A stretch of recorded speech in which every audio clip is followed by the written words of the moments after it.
And so then my kids go, I can tell when you're stressed because you start to swear more when you're stressed.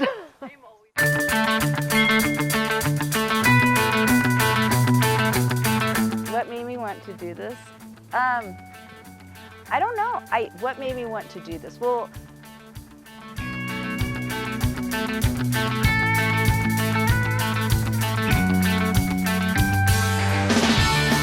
I loved going to EFY as a kid, and I've always loved teaching.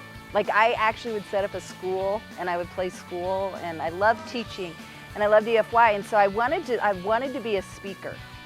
And I remember my brother, who he did EFYs through BYU Idaho, and I said, how can I become a speaker? And he goes, you don't have anything to share. After Rob died, I knew I needed to write this book. Like, I knew, and I actually I knew I needed to write this book. And so Rob died in March, and that October, my brother had me, he said, I want you to come to Mother's Weekend at BYU Idaho and speak there. And then it kind of from there, I then started doing the best of EFYs. It's all about timing.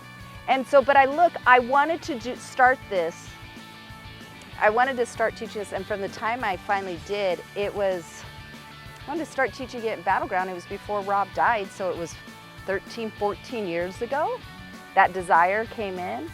And then to the book, I mean, it's just the timing has to always be right. But that's the hard thing, is that the desire will be there, but the timing has to be right. And that's the hardest part, is, like, Heavenly Father has planted that seed in you. And so you need to be doing something, but the stars need to align to do it. I mean, to be where you can do it on Facebook, or you could do it on YouTube, or those things weren't there how many years ago? And so I thought the only way I could share my testimony was by speaking at women's conference or EFY or things like that. I didn't realize there was another avenue to share my testimony until it started kind of happening. And I think where the social media part came is when, was it Elder Bednar, when he said we need to start being active in our social media stance. And I just want to stand for a witness of Christ. There's so many people who love God and who love Christ like I do, and there's nothing wrong with that. We don't have to be in the same congregations. We don't have to be in the same organized church, as long as we stand together for Christ.